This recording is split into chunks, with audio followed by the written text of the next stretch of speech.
Baik, mungkin sembari menunggu peserta yang lainnya juga, mungkin apakah bisa Pak Aswi untuk bisa kita mulai saja diskusi pada sore hari ini? Baik, eh, Assalamualaikum warahmatullahi wabarakatuh. Selamat sore, Bapak Ibu semuanya. Yang kami hormati Pak Muhadi Sugiono selaku Ketua Umum Komunitas Indonesia untuk Kajian Eropa. Yang terhormat juga Bapak Aswin, Assis PMF, MDev, selaku narasumber kita pada sore hari ini. Yang kami hormati juga Bapak Ibu, saudara-saudari, selaku peserta diskusi bulanan Komunitas Indonesia untuk Kajian Eropa ya, yang berbahagia pada sore hari ini. Oke, baik. Eh, Pertama, marilah kita panjatkan puji syukur kehadirat Tuhan Yang Maha Esa, karena karunia-Nya kita bisa berkumpul di link virtual ini dengan keadaan sehat tanpa kurang suatu apapun. Kemudian, perkenalkan saya Saidul Mubin selaku MC dan juga moderator pada diskusi kali ini. Diskusi kali ini kita akan mengangkat tema mengenai dampak kepemimpinan Trump terhadap dinamika ekonomi dan politik Eropa, yang mana pada hari ini akan disampaikan oleh Pak Aswin, selaku dosen hubungan internasional UB. Mungkin sedikit terkait dengan susunan diskusi kita pada siang hari ini ialah pertama ialah pembukaan, kedua kita akan doa bersama, kemudian akan ada sambutan, kemudian ada sesi pemaparan oleh Pak Aswin, kemudian akan ada tanya jawab dengan peserta, kemudian foto bersama, kemudian penutup. Baik, peserta diskusi bulanan dimohon untuk bisa untuk menyalakan kamera apabila memungkinkan, supaya diskusi bisa berlangsung dengan apa ya, lebih lebih semangat gitu ya.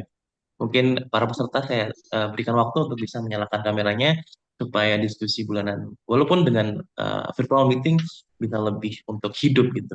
Dan para peserta dimohon untuk mempersiapkan pertanyaannya apabila nanti ingin menanyakan sesuatu kepada narasumber kita pada sore hari ini.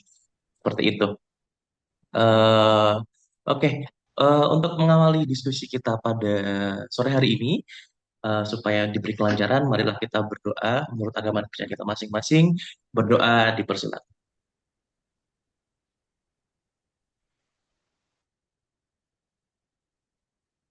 Berdoa dicukupkan. Amin. Baik, terima kasih. Mungkin acara selanjutnya ialah sambutan. Mungkin di sini sudah ada Pak Muhadi. Apakah Pak Muhadi ini Pak mau mungkin untuk sambutan Pak Muhadi?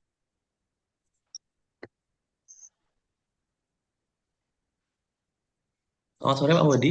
Apakah mau mungkin untuk sambutan?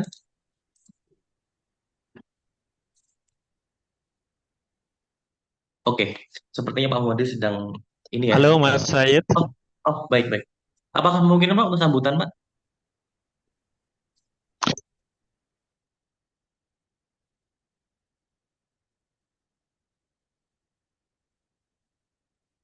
Eh, Baik, terima kasih para peserta diskusi sore ini. Terima kasih juga terutama kepada Pak Astin yang telah bersedia meluangkan waktu untuk membagikan ide dan pemikirannya. Saya kira satu perkembangan yang sangat menarik dalam konteks perang China dengan inisiatif Presiden Trump yang akan men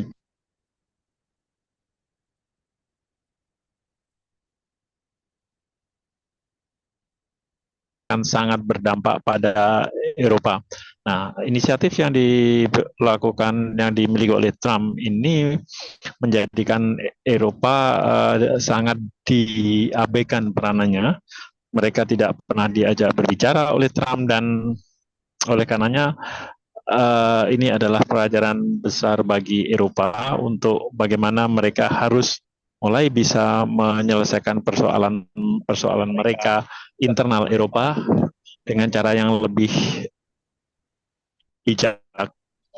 Karena selama ini terbukti bahwa ketergantungan mereka kepada kepemimpinan Amerika menjadikan mereka sangat rentan terhadap dinamika politik internal di Amerika. Saya kira saya tidak akan berpanjang lebar. Mas Aswin akan lebih uh, komprehensif memaparkan semua ini, dan sekali lagi saya mengucapkan terima kasih pada Mas Aswin, kepada para peserta, dan mari kita nikmati diskusi ini yang sangat bernas dan mungkin juga bisa membantu kita untuk memahami lebih baik perkembangan yang terjadi di Eropa. Terima kasih. Oke, baik. Terima kasih Pak Muhadi Sugiono atas sambutannya. Baiklah, eh, acara selanjutnya ialah pemaparan materi dari narasumber kita, Bapak Aswin Aziz, SIP MDEVS, selaku dosen hubungan internasional Universitas Brawijaya, dan juga sekaligus anggota aktif dari Komunitas Indonesia untuk Kajian Eropa. Pak Aswin ini merupakan dosen HIUB, dosen senior juga, yang memang juga salah satu dosen yang memang fokus kajiannya terhadap regional Eropa juga. Mungkin tanpa berlama-lama Pak Aswin, eh, kami persilakan.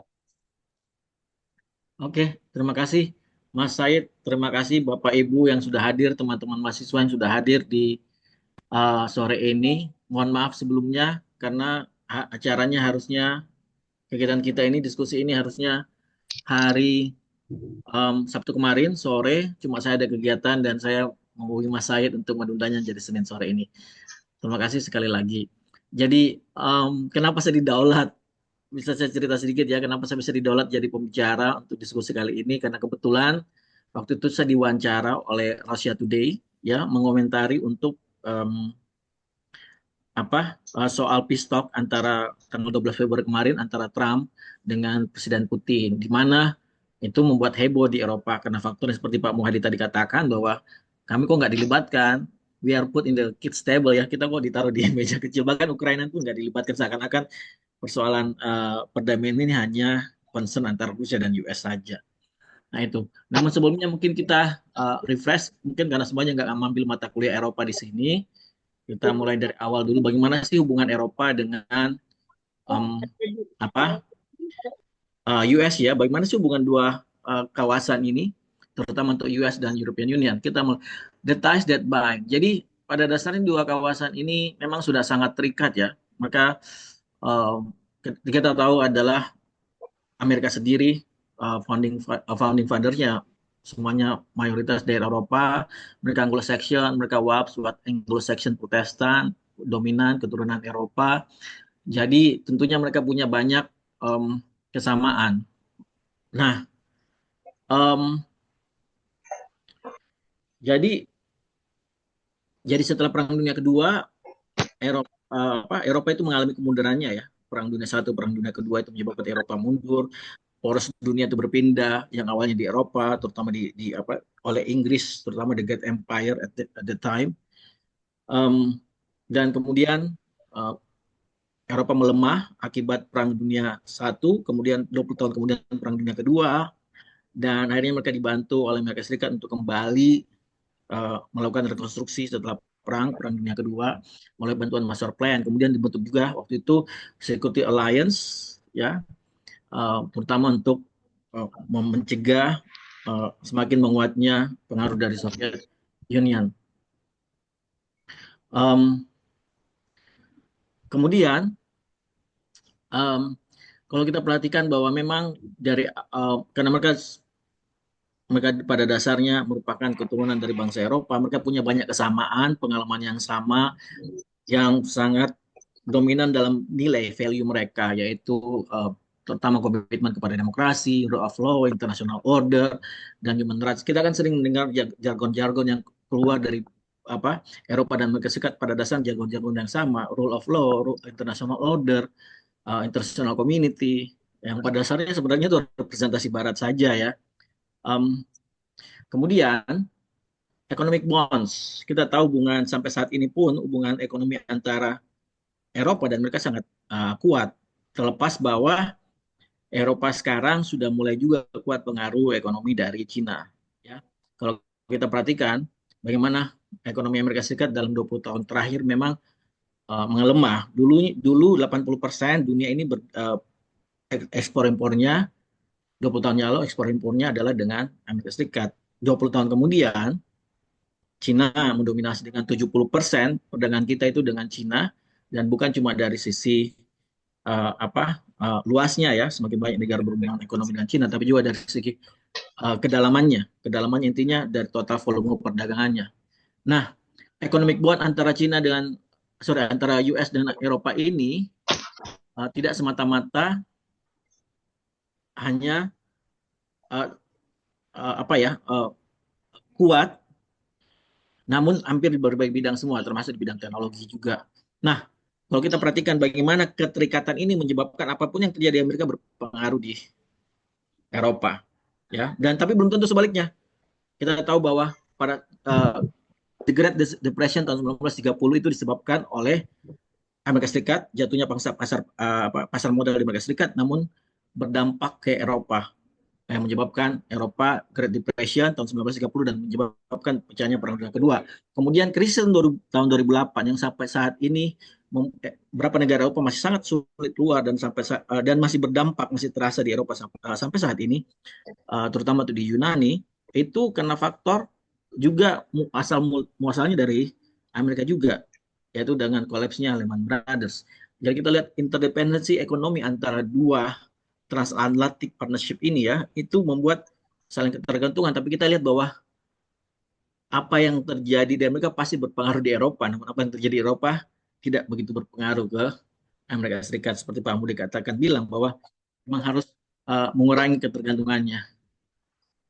Mohon maaf, saya ada telepon masuk, saya tutup dulu. Bu Asih, mohon maaf, saya lagi mengisi seminar. Iya, iya ngajar. Mohon maaf ya, saya telepon kembali. Ya, terima kasih. Iya, iya, saya ingat kok Iup ya. Voucher bahasa Inggris ya. Ya, jam 8 ya, Bu Melo sudah kasih tahu. Terima kasih, Bu Asih. Ya, sip jam 8. Mohon maaf Bapak Ibu. Di telepon ulang-ulang jadi saya terpaksa harus angkat. Kemudian slide berikutnya mungkin Mas Said. Sorry, belum tercover semua ya. Boleh balik lagi Mas Said. Jadi security partnership, kita tahu bahwa ada joint defense. Nanti saya akan jelaskan bagaimana Berlin Plus juga antara hubungan antara European Union dan NATO. Kemudian global cooperation. Sebenarnya hampir semua mereka US dan European Union itu hampir selalu kompak untuk berbagi hal, saling dukung. Namun untuk beberapa hal mereka juga berbeda, terutama untuk masalah trade, ya, untuk masalah kemudian defense. Kemudian untuk beberapa isu seperti isu Iran, isu Afghanistan, kemudian termasuk isu Rusia. Nah, silakan berikutnya Mas Said. Nah, bagaimana sih Eropa itu berevolusi? Hubungan antara Eropa dengan Amerika Serikat. Kita tahu bahwa Eropa, harus akui bahwa Eropa di belakang. Bebas aja. Di belakang. Di depannya, kamu pada kasih depan. Nggak boleh. Ya, Pak, sudah. Iya, saya di belakang, Mohon maaf, Ji. mohon maaf teman-teman semua, Bapak Ibu bisa itu di tadi kayaknya orang dulu. Makassar deh yang ngomong dari logatnya. Banyak juga mahasiswa UNHAS Pak, sepertinya Pak. Oh, UNAS ya, dari kirain anak buahnya Pak Ishak itu. Anak-anaknya Pak Ishak itu. Oke. Silakan Pak Akswin. Bagus lah, sedikit bikin lucu ya. Dari Makassar. Nanti saya keluar logat Makassarnya nih kalau ada yang ngomong Makassar. Bapak Ibu, bahwa kita harus akui bahwa Eropa semakin melemah. Sebenarnya Eropa sudah melemah, sudah kehilangan poros sentralnya ya setelah Perang Dunia Kedua. Mereka banyak kehilangan koloni, kemudian berbagai macam krisis. Nah, krisis terakhir tahun 2008 itu melengkapi. Mereka mengalami aging population, mereka bukan pusat pertumbuhan lagi. Jadi so many problems at Europe right now, Ejik. Mereka bukan lagi center of innovation. Nah, muncul kekuatan-kekuatan baru, ya. G7 dianggap kurang relevan, muncullah G20, kemudian ada lagi muncul BRICS, dan ini melihat bagaimanapun Amerika Serikat sudah tidak melihat juga Eropa sesuatu yang perlu menjadi fokus mereka. Ya, maksudnya dianggap tetap sebagai partner, tapi apakah menjadi fokus itu menjadi pertanyaan. Karena dari survei terakhir bahwa warga Amerika sendiri menganggap bahwa ASEAN countries itu lebih penting dibandingkan bagi kepentingan Amerika ya, national interest Amerika dibandingkan yang menganggap European Union. Karena European Union dianggap sudah take for granted bahwa pasti kita sama dan kita pasti sama kepentingannya dan mereka kita punya nilai-nilai yang sama seperti itu. Jadi Amerika Serikat menganggap European Union itu sebagai partner, tapi ingat sebagai junior partner. Ya, Amerika Serikat tidak pernah menganggap Uni Eropa yang walaupun penduduknya lebih banyak itu selevel dengan Amerika Serikat, ya, karena kita tahu Eropa sangat tergantung sama Amerika Serikat terutama untuk masalah security. Jadi Eropa mengalami stagnasi, engine ekonominya cuma Jerman, ya, dan Jerman itu saat ini pun mengalami declining dari segi ekonomi mereka. Kemudian mereka secara militer reluctant, secara militer mereka segan untuk berpengaruh kepada dunia. Tapi terlepas itu, kalau dari Anthony Blinken katakan bahwa Eropa tetap merupakan partner karena dengan ada namanya efek kalibrasi. Jadi kalau misalnya dengan bekerja sama dengan Eropa, maka efeknya lebih besar untuk mempengaruhi dunia. Amerika tidak semata-mata sendiri. Seperti itu. Jadi tetap penting bagi Amerika Serikat, tapi sebagai junior partner dan juga sebagai multiplier effect untuk memperluas pengaruh Amerika Serikat dibantu oleh aliansinya ini, yaitu Eropa.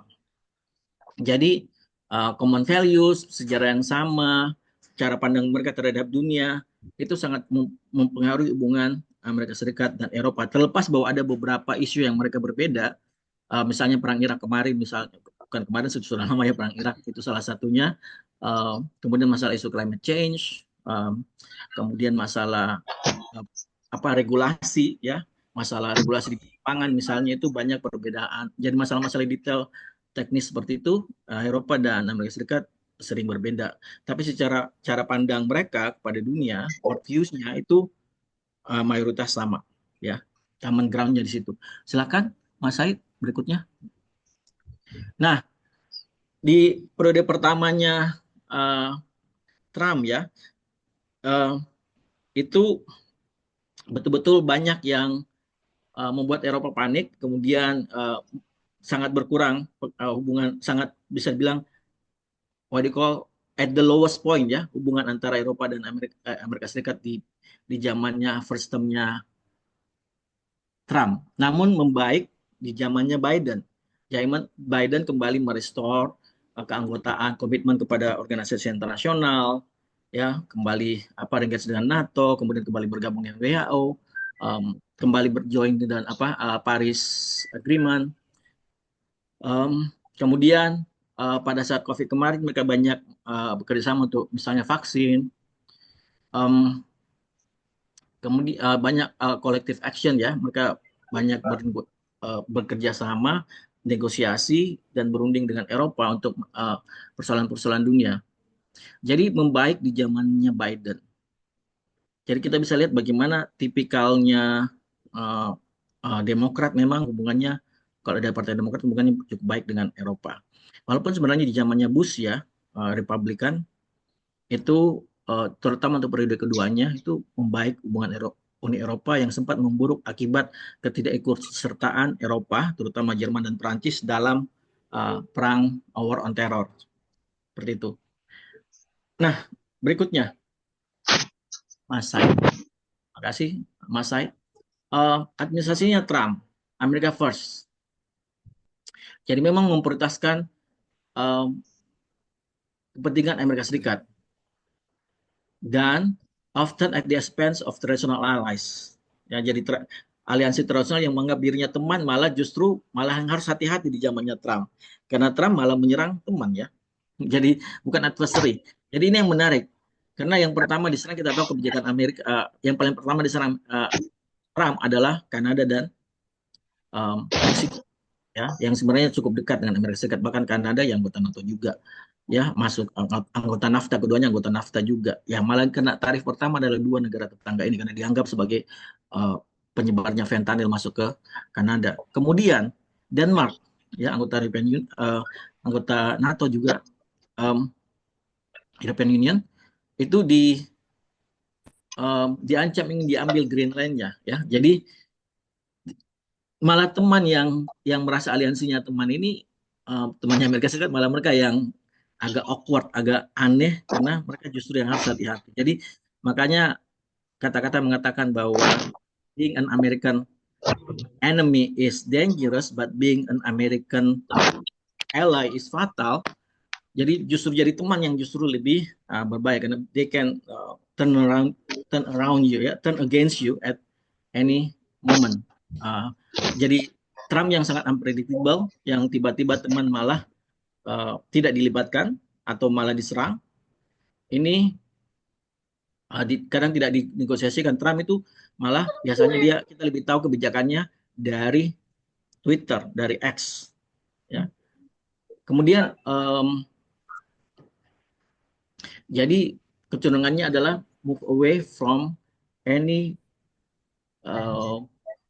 commitment, international commitment, unilateral action. Misalnya untuk masalah gas dan minyak, Trump terkenal dengan istilah drill baby drill ya. Jadi terus saja pakai minyak, tidak peduli dengan Paris Agreement dan komitmen tentang mengurangi emisi.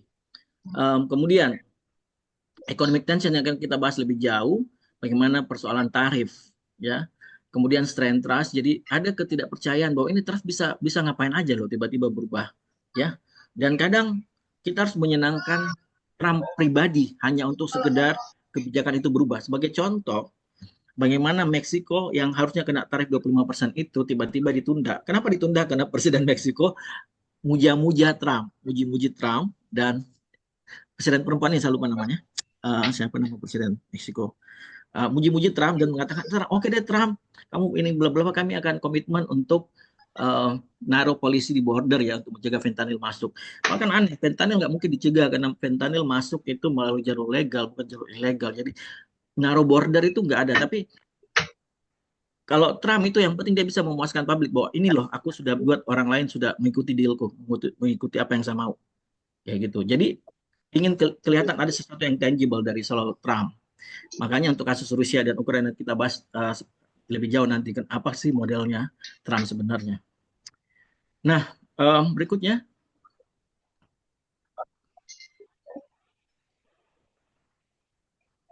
Oke. Nah, economic relation. Jadi Trump dari awal sudah mengancam untuk mengenakan tarif ya. Jadi perang dagangnya dengan Cina yang sudah berlangsung dari tahun 2000, sejak Trump dari periode pertama, kemudian dilanjutkan oleh Biden, malah tarif yang masih dikenakan yang memang sudah tinggi itu dikenakan lagi tarif 10%. Jadi sudah double tarif sebenarnya. Jadi untuk Eropa, khusus untuk European Steel, aluminium itu kena tarif, ya. Kemudian jadi secara neutral mengambil kebijakan untuk menaikkan tarif, ya, karena Trump mengatakan bahwa ini kami sudah selalu dirugikan oleh maksudnya mereka terlalu baik hati, selalu membiarkan defisit, ya, defisit perdagangan yang terus berkembang antara Eropa dan Amerika Serikat. Kemudian, nah, yang menjadi persoalan di sini adalah bukan masalah ancaman tarifnya, tapi bahwa ancaman itu menyebabkan ketidakpastian. Seperti itu. Karena Trump bisa saja tiba-tiba berubah pikiran. Ya, seperti Meksiko tadi yang saya katakan. Yang awalnya memang dikenakan per 1 Februari itu ternyata ditunda. Ya kan? Jadi yang penting bisa menyenangkan Trump, ya. Mungkin tarifnya bisa ditunda. Nah, Panama ya akhirnya ingin menyenangkan Trump juga kan, dengan daripada diambil terusan Panama. Oke lah, saya menolak deh kerjasama dengan Cina demi untuk menyenangkan Trump. Nah, tapi kita bisa pahami, nanti kita akan lebih jauh mengapa sih Amerika melakukan tindakan-tindakannya itu, karena tuntutan domestik yang besar, konstitusi yang besar. Jadi Amerika has a lot of problems right now, economically. Kemudian walaupun terkesan bahwa tetap ada pertumbuhan ekonomi, tapi pertumbuhan ekonomi yang memang tidak menciptakan lapangan kerja. Banyak masalah-masalah yang terjadi di Amerika Serikat, utangnya semakin besar, kemudian tidak ada industri ya, makanya mereka mengancam bahwa oke, seperti Indonesia juga sebenarnya, bahwa kalau kamu mau nggak kena tarif ya kamu harus buka pabrik di sini. Trump melakukan hal yang sama. Padahal dulu mereka lah yang memulai untuk offshore ya, mereka yang dulu memulai mendorong perusahaan-perusahaan mereka untuk menanamkan investasi, buka pabriknya di Cina, di Vietnam, di mana-mana. Namun sekarang mereka ingin semuanya kembali lagi ke Amerika Serikat, pabrik-pabrik. Nah, berikutnya.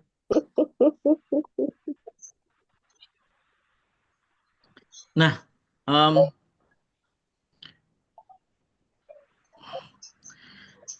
Kita diskusi dulu deh, biar saya nggak ngomong terus. Kita diskusi ini kan tugasnya diskusi Mas Sayed ya. Kita diskusi dulu masalah perdagangan sebelum kita masuk ke masalah defense, security dan perang Rusia Ukraina. Nah, masalah perdagangan sebenarnya apa sih?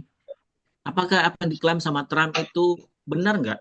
Dia katakan gini kan, they don't take our car. Dia mereka ngambil mobil kita beli mobilnya mereka, ya kan? Mobilnya Eropa kan kuat banget di tarif tarifnya eh, eh, tarif mobilnya Amerika Serikat tuh sangat rendah sebenarnya. Saya lupa angkanya. Cek dulu. Jadi apa eh, tiga hal ya dari mobil otomotif, kemudian eh, hasil pangan produk ya eh, dari produk juga kayak itu Eropa merasa diuntungkan karena Eropa tidak mengambil mobilnya Amerika, padahal Amerika juga masih punya mobil juga ya, tidak mengambil barang-barang produksi pangannya Amerika, padahal mereka itu pengekspor pangan terbesar. Jadi sedangkan Amerika Serikat mengambil produk pangan dan produk mobil-mobil dari Eropa secara besar dan memang dari segi tarifnya Eropa lebih besar daripada tarif yang diterapkan oleh Amerika Serikat. Nah, pertanyaannya, apakah klaimnya Trump ini benar atau justifiable, bisa dimengerti gitu bahwa memang Eropa terlalu banyak mengambil keuntungan persoalan perdagangan barang dengan Amerika Serikat. Kira-kira ada teman yang bisa bantu saya jawab nggak ini? Biar saya nggak ngomong terus, saya minum dulu. Oke, baik mungkin teman-teman atau Bapak Ibu, saudara-saudari semua yang ingin memberikan apa namanya komentarnya terhadap klaim dari Trump ini mungkin bisa untuk present saja atau bisa langsung unmute saja. Dipersilakan. Oke, silakan Andi Fahri Muhammad, silakan. Baik, Bismillahirrahmanirrahim. Assalamualaikum warahmatullahi wabarakatuh. Waalaikumsalam Per- warahmatullahi ya, perkenalkan nama saya Andi Fahri Muhammad dari Universitas Hasanuddin. Baik, wabarakatuh. jadi ini a little bit like something of an uneducated guess because I haven't really put banyak terlalu banyak research ke sini. Tapi kalau menurut saya apakah klaimnya Trump ini kayak bisa kita mengerti? Kalau menurut saya kayak bisa karena kayak oh ndak adil kalau misalnya apa tidak balance perdagangannya padahal Eropa sama Amerika seperti yang Anda jelaskan tadi dia kayak punya semacam koneksi apalagi dalam handle China dan Russia dan semacamnya. Terus kalau menurut saya apakah Amerika ditreat tidak adil? Kalau menurut uh, saya rasa tidak ya karena Amerika ini adalah salah satu negara yang percaya pada apa terserahlah mau bagaimana. And I think Eropa itu punya hak buat menentukan dan mengenai trade deficit antara dua Amerika sama Eropa ini, saya rasa kayak misalnya standar produk yang dimiliki antara Amerika sama Eropa itu menurut saya berbeda dan itu mungkin menyulitkan bagaimana barang-barang yang Amerika kasih ke Eropa dan sebaliknya itu mungkin bisa sulit terbalance karena Eropa nggak bisa mengkonsumsi produk Amerika yang mungkin masuk tanpa di-handle terlebih dahulu karena misalnya contoh kadarnya ini tidak cocok untuk Eropa dan juga sebaliknya misalnya Eropa kalau saya nggak salah kayak Amerika tuh kayak ada Kinder Egg kalau misalnya di Eropa itu legal kalau di Amerika karena choking karena kemungkinan tersedaknya itu ada Amerika melarang jadi kayak ada imbalance defisit ini mungkin karena ada perbedaan standar antara bagaimana Eropa dan Amerika ini melakukan trade-nya meskipun mereka dalam satu kayak most of the time mereka bisa akur lah kecuali dengan beberapa faktor seperti Donald Trump dan semacamnya dan saya rasa ya demikian. Oke, baik terima kasih Mas Andi. Sangat komprehensif sekali ya tadi ya penjelasannya dan juga ini ya. Mungkin satu lagi ya Pak Aswin, Patricia. Tadi ada angkatan saya itu di UNAS, saya dari UNAS loh. Silakan untuk Patricia Clarence. Ya Kak, baik, terima kasih banyak sebelumnya. Apakah suara saya terdengar? Oh, terdengar nggak jelas, terdengar. Ya, baik, terima kasih sebelumnya. Sebelumnya saya minta maaf karena belum bisa on kamera, tapi perkenalkan saya Patricia Clarence. Saya salah satu mahasiswa dari Pak Ishak di Universitas Hasanuddin. Jadi pandangan saya sendiri, apakah kayak klaim Trump sendiri itu justifiable atau tidak? Menurut saya mungkin kurang lebih sama-sama Kak Fahri. Tapi kan tadi kalau ini saya juga baru terjun ke dunia eh, apa ya, dunia Eropa dan Amerika Serikat.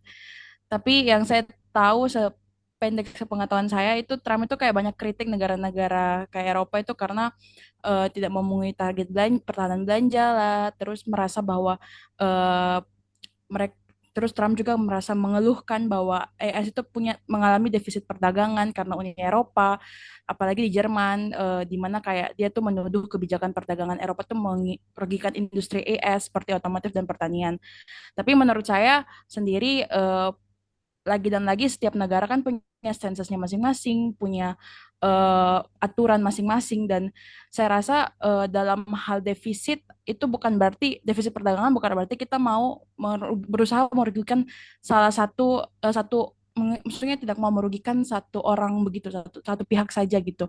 Karena defisit perdagangan itu tidak selalu, lagi-lagi tidak selalu menjadi tanda bahwa salah satu pihak hanya ingin mengambil keuntungan lebih banyak dari yang lain, tapi pasti ada faktor lain, mungkinkah daya saing produknya atau preferensi konsumennya yang berbeda, atau hal itu bisa saja mempengaruhi neraca perdagangan. Lagi dan lagi juga, apakah klaim Trumpnya itu benar, itu sebenarnya tergantung dari semua perspektif semua orang. Tapi secara pandangan saya sendiri, em, mungkin Trump ini kayak menggambarkan sisi negatifnya gitulah.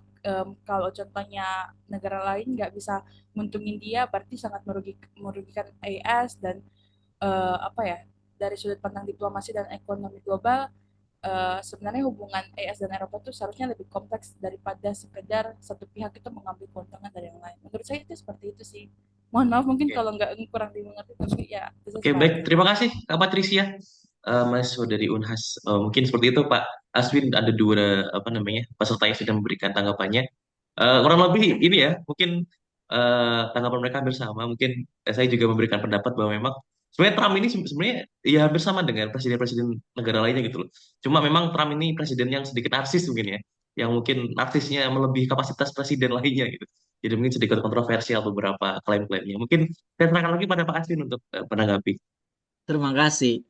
Dua adik angkatan saya nih, walaupun angkatannya beda jauh ya, dari Unhas. Ini mahasiswa saya mana dari UB ya, Unhas semua ini adik angkatan saya. Em, Terima kasih, jawabannya benar ya. Jadi yang pertama tadi bilang ada perbedaan standar bahwa Eropa ini cenderung mengkonsumsi produk mereka sendiri karena mereka punya, for example untuk makanan mereka punya health standar, health awareness yang lebih tinggi dibandingkan Amerika Serikat. Amerika Serikat misalnya mereka nggak mau mengkonsumsi daging yang dimana dari hewan yang mendapatkan suntikan hormon seperti itu, dan ada standar soal masalah daging yang suntikan hormon gitu ya.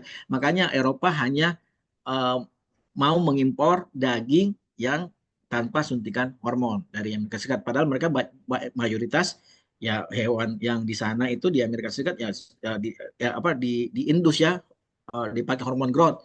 Seperti itu. Banyak juga mereka punya hasil pangan yang GMO, mengandung GMO. Makanya apa Eropa tidak berminat untuk, bukan berminat sih, apa ya, susah masuk ke Eropa. Ada standar standar yang mereka pakai. Nah, seperti itu. Nah, yang pengen saya ingin ketahui, yang ingin saya share di sini adalah kecenderungan Trump untuk cherry picking, hanya memilah-milah informasi yang menguntungkan dia. Jadi dia hanya fokus kepada perdagangan defisit di bidang goods, ya, perdagangan barang. Sedangkan service, perdagangan jasa itu dia surplus Amerika Serikat ke Eropa.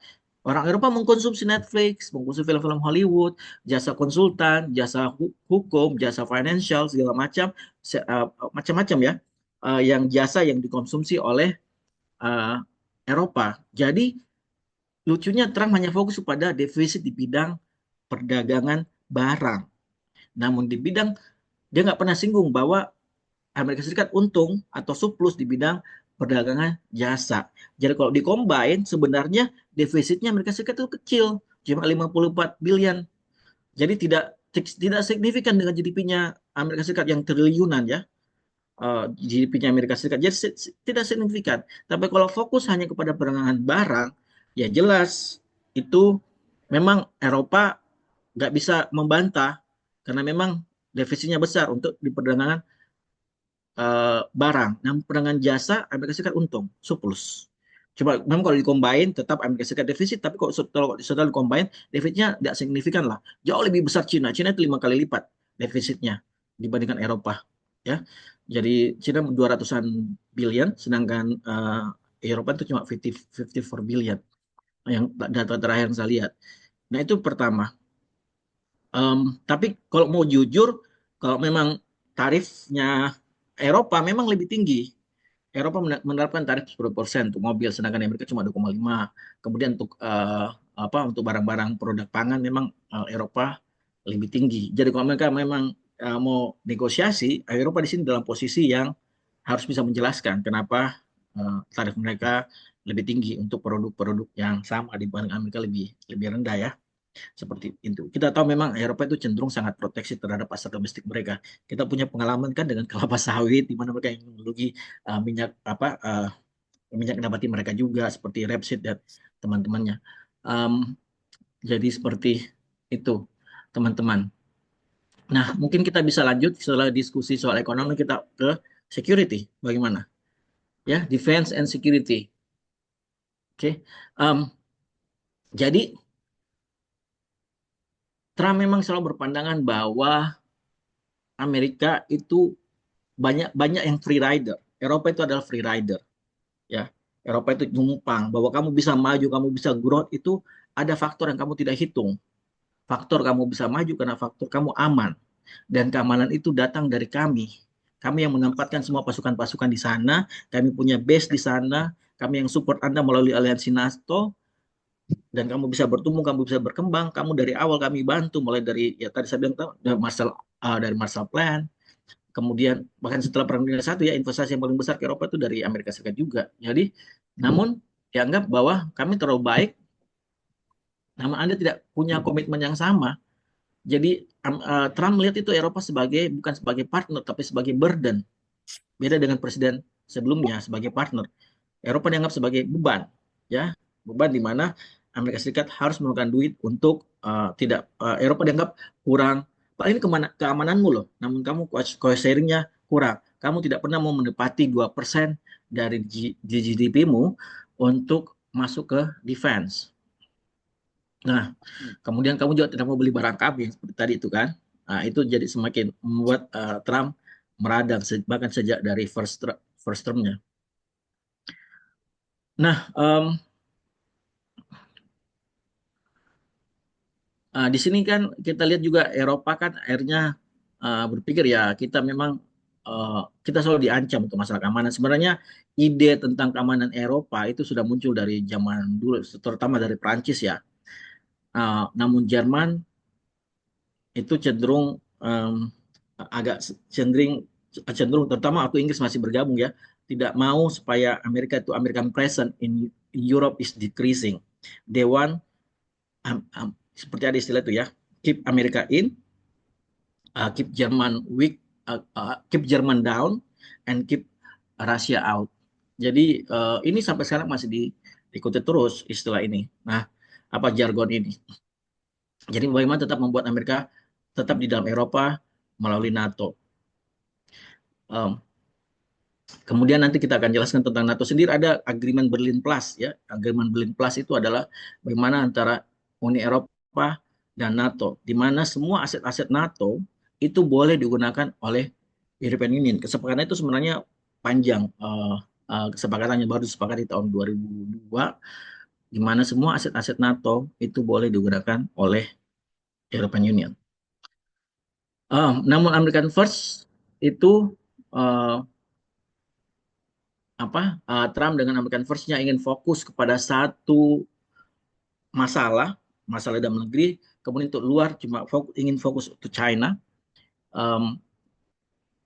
Dan kita bisa tahu kenapa Trump ingin mengurangi ketergantungan, ya nggak masalah, tetap kamu tergantung dengan kami, tapi kamu harus naikkan kamu punya GDP, kamu harus menaikkan kamu punya apa sih istilahnya, bayaran gitu loh. Maksudnya kalau kita gabung ini duit, ya kamu harus meningkatkan kamu punya sharing terhadap NATO. Nah, Eropa respon itu sudah mulai kuat untuk strategi otonomi seperti PESCO, European Defense Force, yang untuk mengurangi ketergantungan terhadap US. Namun kita tahu ya, Eropa Union kan banyak negara yang di dalam. Ini banyak yang sebenarnya tidak begitu sepakat bahwa karena mereka juga ekonominya tidak masih Eropa banyak ekonominya masih stagnan, jadi menaikkan 2% ke GDP itu tidak mudah ya. Nah, berikutnya, kita bisa lihat ya, ini terlalu kecil mungkin, tapi tidak apa-apa, bisa kita lihat. Ini semua pangkalan militernya di Amerika Serikat. Ya, terima kasih, diperbesar. Kita lihat army-nya banyak sekali tersebar ya. Kemudian Air Force, Navy, bahkan untuk nuclear weapon site. Nah, ini ongkos semua, ini biaya semua ya, biaya maintenance-nya, ya biaya personalnya, biaya pelatihannya. Nah, kalau Amerika Serikat memutuskan untuk meninggalkan Eropa, ada yang mengatakan, pejabat Eropa mengatakan ini selevel dengan nuclear attack. Saking takutnya kalau Amerika Serikat memutuskan untuk ignore or abandon Europe, it's like a nuclear attack. So, saya nggak tahu menurut Anda gimana? Pak, dulu Rusia itu gabung G8 loh. Kemudian, maksudnya musuhnya nih siapa sih sebenarnya sampai Amerika Serikat memutuskan banyak sekali harus ditaruh di sini ya. Musuhnya siapa? Or they create enemy. So Europe always rely on US. Ya, we can ask that ya. We always have to create enemy so we are needed. Kita butuh menciptakan musuh supaya kita dibutuhkan. Ya, musuhnya adalah Rusia. Seperti itu. Jadi menarik di sini. Kenapa Rusia Eropa juga? Kenapa nggak gabung aja dengan NATO? Nah gitu. Nggak pernah ditawarin tuh gabung NATO. Memang they need enemy. Padahal sebenarnya dari sisi Jerman yang sempat memang berperang dengan Rusia ya di perang dunia kedua, itu kan hubungannya dengan Jerman dan Rusia itu sangat dekat banget karena Jerman membutuhkan gasnya Rusia. Kenapa industrinya Jerman itu sangat kompetitif? Jerman menjadi engine ekonominya Eropa karena kita tahu because of cheap oil and gas from Russia. Oke. Dan Jerman itu sudah dalam posisi yang sangat aman sekali sebenarnya. Maksudnya dia sudah ada Poland, dia sudah tidak berbatasan langsung dengan Rusia. Dulu nggak ada Poland di situ, sekarang sudah ada Poland. Terus Prancis hubungannya sangat baik juga. Jadi Jerman diapit dari dua tetangga yang sebenarnya bukan ancaman lagi bagi Jerman, tidak beda dengan dulu ya, yang menjadi penyebab perang. Karena Jerman insecure. Nah, Jerman sekarang sudah merasa secure, sangat secure. Jadi tidak ada kepentingan sebenarnya untuk memusuhi Rusia. Namun ketakutan Amerika memang terjadinya poros itu, poros Paris, Berlin, Moskow. Paris, Berlin, Moskow. Apabila ini terjadi, ya itu sangat berbahaya bagi Amerika Serikat apabila Eropa bersatu, ya, which is Russia join Europe. So they need still butuh tetap ada musuh di mana membuat Eropa down. Ketika Eropa menguat pun, ya, Eropa menguat, kemudian Euro menguat, ya dibuatlah, saya nggak tahu ini, saya nggak mau bicara tentang teori konspirasi ya, tapi jangan sampai Eropa tidak masalah. Sama terjadi persis sama dengan Jepang. Ketika sudah terlalu mendandingi Amerika Serikat perlu dicegah. Kalau dengan Jepang kan dengan ini ya, Plaza Accord ya, memaksa Jepang untuk menaikkan nilai mata uangnya sehingga terjadi peristiwa Yendaka tahun 1888 ya. Akhirnya membuat ekonomi Jepang stagnan sampai sekarang. Nah, gimana sih caranya membuat Eropa tidak semakin menguat? Oke. Apa sih yang penyebab krisis tahun 2008 kemarin? Nah, kita bisa berspekulasi, tapi disinilah Eropa seakan-akan harus selalu butuh Amerika Serikat dan harus membayar untuk itu, ya. Seperti saatnya seperti Korea Selatan dan Jepang. Kenapa Korea Utara tetap dibuat harus ada Korea Utara di situ supaya perlu Korea Utara dan Jepang terus membutuhkan Amerika Serikat, terus membutuhkan base-nya Amerika Serikat di situ. Maka Korea Utara terus diciptakan untuk menjadi aksis, ya, untuk menjadi musuh bersama. Mungkin Mas Said berikutnya. Saya diberitahu waktunya, saya sampai kapan Mas Said? Mungkin 10 sampai 15 menit lagi, Pak. Biar nanti Oke, bisa diskusi lebih panjang gitu. Oke, siap. Baik. What are the scenario if US abandon Europe? Oh, sorry. Belum dulu Mas Said, sebelumnya. Maaf Pak, ke ini Pak. Oh, ini yang setelahnya Pak. Hmm. Ya. Nah, ini perbedaan ya. Perbedaannya, kenapa NATO itu dianggap ancaman bagi Eropa? NATO kan harusnya security alliance, defense alliance, ya, bahwa tidak ada satupun apabila ada satu negara anggota diserang, maka seluruh negara anggota yang lainnya harus membela, ya, kayak gitu. Jadi itu adalah defense alliance, security alliance, which is basically defense alliance. Tapi dalam kenyataannya, NATO itu sering bergerak di luar wilayah NATO, ya, di Irak, di Libya, Afghanistan juga. Jadi satu saya Afghanistan juga dilibatkan ya. Saya nggak tahu apakah murni 100% NATO. Nah, jadi ada perbedaan dalam melihat NATO. Beberapa negara meyakinkan bahwa harusnya NATO fokus dalam kolektif territorial defense, hanya sekedar deterrence, hanya sekedar untuk mencegah negara lain menyerang anggota NATO. Nah, sedangkan yang lain, ya terutama model-model seperti Inggris, ya Perancis, bahwa bahwa NATO itu relevan kalau mereka bekerja di luar wilayahnya.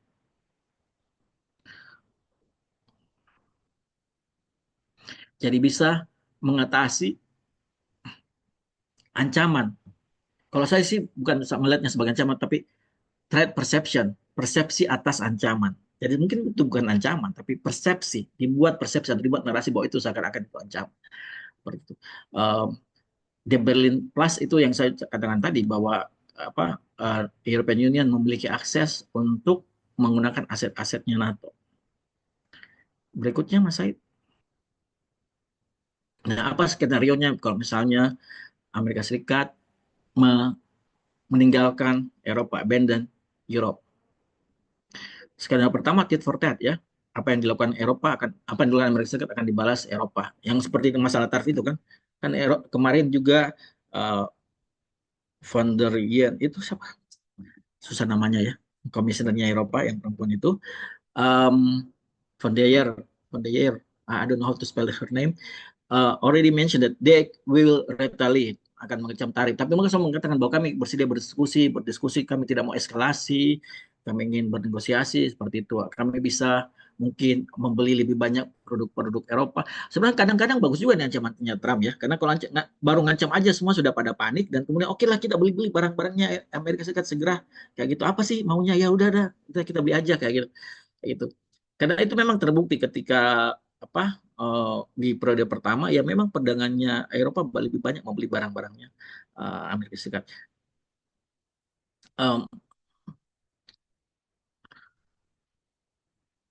Nah, yang Eropa, yang US yang bisa yang skenario pertama ini bisa terjadi perpecahan di Eropa, di mana ada yang ingin mempertahankan Amerika Serikat, posisi Amerika Serikat di Eropa, ingin membuat Eropa tetap tergantung sama Amerika Serikat untuk tidak ingin mengeluarkan dana lebih besar untuk punya keamanan sendiri. Di lain pihak, ada juga negara yang yang ingin supaya bisa betul-betul pelan-pelan meninggalkan ketergantungan keamanan dari Amerika Serikat. Nah, akhirnya pendekatannya Trump emang kan ingin memecah Eropa. Dia lebih dekat ke Giorgio Meloni misalnya, ke yang Itali. Kemudian nggak itu serek mungkin dengan Olaf, kemudian dari UK juga karena kita anggap ini ya masuk dalam security Eropa. Nah, yang skenario kedua adalah so long Europe. Dia Amerika Serikat ingin konsolidasi kekuatan militernya. Ingat, Amerika Serikat budgetnya sudah sangat besar untuk militer, mereka punya utang yang sangat besar. Jadi ya mereka pengen ya fokus. Itu bisa terjadi di masanya Trump. Kita tahu kan, suatu hal yang sangat besar saat ini adalah USAID, lembaga donor terbesar anggarannya di seluruh dunia ya, itu dibubarkan ya. Saya nggak tahu apakah betul-betul sudah 100% dibubarkan ataukah baru di moratorium, tapi kenyataannya semua yang bekerja di USAID itu sekarang nggak bekerja. Proyek-proyek yang sudah jalan berhenti semua. Kayak gitu. Walaupun saya pribadi senang ya, karena kadang USAID itu sering mendanai NGO-NGO LSM untuk bikin macam-macam di Indonesia dengan atas nama demokrasi. Tapi terlepas dari itu, bahwa penghematan betul-betul berusaha dilakukan oleh Trump. Nah, termasuk di sisi defense. Ya. Kemungkinan adalah ingin fokus ke wilayah Indo-Pasifik. Jadi fokus ke Indo-Pasifik ya, wilayah yang lain. Kemudian jadi menarik secara efektif menarik kekuatan konvensional yang ada di Eropa, mungkin memperkuat keamanannya di Filipina, kemudian di Guam, ya kan, itu bisa terjadi. Jadi ini mendorong untuk Eropa bahwa kamu harus memang sudah harus membiayai sendiri, atau ini menjadi beban kamu terutama untuk krisis di Ukraina. Berikutnya, Mas Said.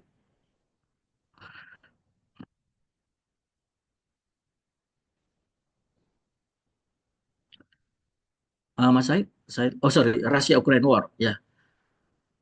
Nah, ini menarik. Krisis ini sudah berlangsung hampir 3 tahun ya, sudah lewat 3 tahun. Ya kan Februari 2022, 23, 24, 25. Saya ingat saya pertama kali ini muncul kasus ini, saya nulis di Jakarta Post itu soal apakah kita undang tidak Rusia ke G20 di Bali, ya. Dan saya nulis bahwa ya tetap harus kita undang, ya. Dan di sini saya juga pernah nulis tentang di kumparan bahwa Indonesia itu tidak boleh ditanya apakah berpihak sama Ukraina atau berpihak sama Rusia. Kita itu non-aligned. Yang kedua, kita itu berpihak, tapi bukan berarti kita tidak berpihak. Kita berpihak sama nilai kita ya. Kita memiliki nilai-nilai yang satu saat mungkin bisa bertentangan dengan Rusia, tapi di lain pihak juga mungkin bertentangan dengan Ukraina. Seperti itu. Nah, jadi kemungkinan mundurnya Amerika Serikat dari Eropa atau mengurangi keterlibatannya di Eropa, kenal dengan jargon America First itu justru membuat Rusia menjadi lebih percaya diri. Terlepas bahwa Rusia menjadi lebih percaya diri, kenyataannya memang dalam 3 tahun terakhir Rusia sudah banyak mengambil wilayah Ukraina. Sekitar 1/5 wilayah Ukraina sekarang jatuh di bawah kuasa dari Rusia. Kemudian AS itu sangat cautious, ya, sangat hati-hati dalam memberikan support kepada Ukraina dan bentuk memberikan persenjataan. Jadi walaupun retorikanya we support Ukraine, tapi kenyataannya kalau Anda lihat Trump terakhir tweetnya, apa yang dikatakan oleh Trump Zelensky yang puji-puji Trump, telepon Trump, yang berusaha bilang, oh kamu ini menang, ya waktu pada saat pelantikannya Trump, renegosiasinya. Kemudian yang terakhir ini baru beberapa hari yang lalu itu Trump menyebut Zelensky itu komedian mediocre, kemudian dia seorang diktator yang tidak dipilih ya, karena memang kenyataannya tidak lewat, sudah habis masa jabatannya 2024 kemarin, namun tetap menjadi presiden dari Ukraina. Kenyataannya kan memang dalam perang tidak bisa mengadakan pemilu ya, tapi Trump mulai mengalihkan isu ya, deflecting the blame, always mentioning that ini sebenarnya bisa juga bahwa perang itu kena kesalahannya Ukraina juga, seperti itu. Tapi nggak secara eksplisit mengatakan bahwa yang memulai perang itu Ukraina, tapi mengambil gejala bahwa terjadi korupsi di Ukraina terlalu lama, ternyata memang berusaha untuk mengeskalasi Jadi ada usaha-usaha di mana Trump berusaha membalikkan narasi yang selama ini bahwa Rusia lah agresornya. Oke, walaupun secara tidak tidak literate seperti itu. Nah, jadi itu ya, terjadi mixed message, ya.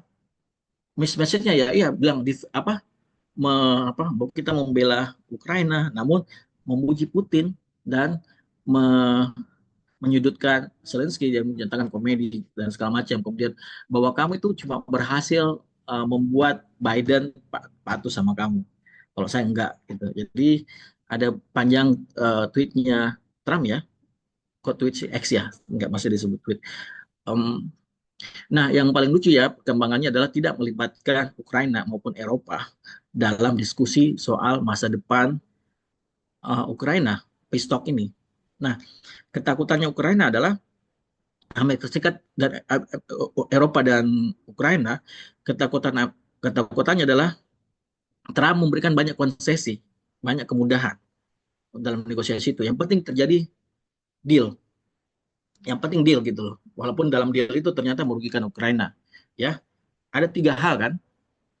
Karena dia sudah memberikan tanda-tanda kayak defense ministernya US Marco Rubio. Menlunya tuh ya, mengatakan bahwa menginginkan wilayah Ukraina seperti sebelumnya, sebelum 2014, itu hal yang tidak realistis. Seperti itu. Itu pertama. Jadi mungkin wilayahnya itu sebelum diambilnya Crimea ya, kembali itu sangat tidak realistis. Oke, kamu kayak tidak melihat situasi perang yang sebenarnya. Oke, situasi real di lapangan. Yang kedua, konsesi yang ditakutkan yang kedua adalah wilayah yang sudah diokupasi sama Rusia itu tidak dikembalikan ke Ukraina. Wilayah yang dalam 3 tahun terakhir berhasil direbut sama Ukraina.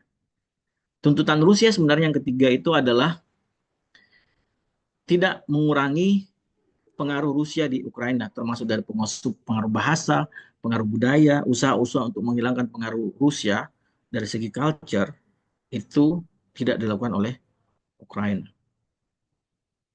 Nah, kemudian berikutnya, nah apa yang harus dilakukan Eropa ini pas slide terakhir ya, sekedar rekomendasi, ya memang Eropa harus investasi bidang keamanan. Kalau saya pribadi, ya berbaik dengan Rusia. Maksudnya, halo, kamu selama ini ekonomi sangat bertumbuh akibat industri, terutama Jerman ya, industrinya sangat bertumbuh dan Jerman adalah engine mesinnya Eropa. Volkswagen, VW, ya kemudian BMW, semua produk-produk mobil Jerman itu kan sangat berkembang, dan industri yang lain ya itu berkembang akibat gas Rusia yang murah. Namun sekarang kan mereka sampai harus PHK karena mereka harus membeli LG yang sangat mahal dari Amerika Serikat. Dan tentunya Amerika Serikat sekarang adalah membeli lebih banyak lagi gas yang sangat mahal karena harus dikapalkan, bukan lewat pipa ya, pipa gas. Nah, menurut saya ya Eropa harus, perang ini sebenarnya sangat merugikan Eropa. Kemudian ya harus memang investasi untuk mengembangkan defense-nya sendiri, collective military sharing, dan conventional deterrence ya, seperti ground troops. Harus bersiap bahwa memang Amerika Serikat meninggalkan Eropa dan tidak boleh terus-menerus dijadikan kayak Sandra, Eropa dijadikan Sandra ya, bahwa kalau sedikit-sedikit ya kalau kamu begitu saya akan kesini, akan menarik pasukan saya. Tidak boleh terus-menerus memberikan mereka menjadikan security alignment ini sebagai ancaman buat Eropa. So, memastikan bahwa mereka punya security, keamanan, dan stabilitas tidak tergantung kepada supportnya Amerika atau pelan-pelan mengurangi support Amerika. Saya tidak nulisnya di sini, tapi menurut saya Rusia pun sebenarnya tidak ingin Kalau kita lihat sejarahnya Rusia ya, yang mulai dari setelah Soviet Union pecah, mereka malah sempat ingin bergabung dengan European Union, sempat ingin ada indikasi juga ingin dengan NATO, tapi memang selama ini diperlukan sebagai di luar Eropa. Seperti itu, sempat ada keinginan untuk lebih dekat dengan Eropa karena mereka melihat betapa Eropa lebih cepat perkembangan ekonominya di waktu itu ya, setelah kolapsnya Soviet Union. Itu saja bukan pas sedikit, lebih 2 menit, 1 jam presentasi saya. Thank you. Terima kasih. Kita masuk ke sesi diskusi Mas Said. Silakan. Oke, baik. Terima kasih paparan materinya Pak Aswin. Tadi mungkin sudah banyak dijelaskan oleh Pak Aswin terkait dengan background dari topik dan juga sampai tadi studi case permasalahan. Mungkin teman-teman atau Bapak Ibu saudara-saudari yang ingin bertanya kepada narasumber bisa untuk langsung resen ya. Eh, Nanti untuk apa namanya yang ingin bertanya silakan bisa melalui chat box ataupun langsung aja untuk resen bila ingin bertanya. Seperti itu. Silakan. Oke, baik. Yang pertama ada Muhammad Bayun. Bisa open mic ataupun bisa buka kamera mungkin apabila memungkinkan. Oh iya, iya bisa Pak. Baik. Oke, baik. Silakan. Ya, apakah suara saya sudah terdengar jelas? Sudah terdengar dengan jelas. Baik, terima kasih. Assalamualaikum warahmatullahi wabarakatuh. Nama saya Muhammad Bayu Alamsyah dari Universitas Hasanuddin, dan saya ini bertanya mengenai perjanjian mengenai antara Amerika Serikat dengan Rusia terhadap perang yang terjadi di Ukraina ini. Jadi saya kan melihat ini yang tadi juga Bapak jelaskan bahwa selama perjanjian ini Ukraina tidak diikutkan untuk berpartisipasi. Nah, ini persis seperti terjadi dulu ketika sebelum Perang Dunia Kedua, itu ketika Jerman di zaman pemerintahan Adolf Hitler menginvasi Cekoslovakia dan menganeksasi wilayah-wilayahnya yang diisi oleh mayoritas etnis Jerman. Nah, dan saat setelah aneksasi itu, kemudian karena waktu itu kan sebelum Amerika Serikat yang memiliki pengaruh terbesar di Eropa itu Inggris, sehingga yang waktu itu dalam pemerintahan PM Neville Chamberlain, yang dimana dia membuat perjanjian dengan em, pihak Jerman. Nah, di sini pihak Ceko pun tidak diikutkan sehingga Jerman semakin percaya percaya diri, dan akhirnya setahun kemudian mereka menginvasi Polandia dan akhirnya mulai Perang Dunia Kedua. Nah, apakah ini mungkin bakal terjadi seperti yang kita lihat di Ukraina ini, di mana ketika eh, perjanjian ini selesai, di mana Ukraina mungkin sudah jelas tidak mungkin wilayahnya dapat diambil kembali oleh pemerintahannya, jadi Rusia menganeksasi wilayah bagian timur. Apakah mungkin setelah ini Rusia akan menginvasi wilayah Eropa seperti atau di negara Baltik seperti Latvia, Lituania, atau bahkan juga Finlandia, dan memungkinkan terjadinya Perang Dunia Ketiga? Baik, terima kasih. Ya baik, terima kasih Muhammad Bayun, saudara Muhammad Bayun atas pertanyaannya. Mungkin Kita sambil Pak diskusi Aswin, ya. Jangan oh dulu, baik kita baik sambil diskusi aja. Maksudnya, baik baik baik. Bayu, saya suka bahwa kamu membaca sejarahnya Eropa ya. Sebenarnya yang paling berperan itu adalah perjanjian Hitler dan Stalin. Saling tidak menyerang. Saya lupa nama faktanya itu. Fakta apa ya? Ribbentrop, Pak. Hah? Molotov-Ribbentrop. Apa? Fakta Molotov-Ribbentrop itu antara dua menterinya ini dari pihak negara-negara Iya, Soviet setahu Selatan. saya Hitler dan Stalin langsung buat perjanjian tidak saling menyerang, ya. Namun ternyata Hitler melanggar perjanjian itu. Setelah dia aman front front West, dia akhirnya menyerang ke front East. Terlepas dari itu ya biasanya memang kalau mereka consider ini mereka kuat, ya mereka tidak mempertimbangkan eh, apa eh, negara-negara yang mereka anggap kecil. Kalau untuk kasus bahwa invasinya Jerman yang pertama itu justru ke Austria, karena Austria itu banyak keturunan Jerman dan Jerman masuk ke situ malah disambut. Kesalahannya waktu itu perang adalah semua tanda-tanda bahwa Jerman itu mau ke perang, maksudnya meningkatnya industrinya segala macam, mereka pada tutup mata, tidak ingin mengganggu bahwa kalau kita gini nanti akan bisa memicu perang.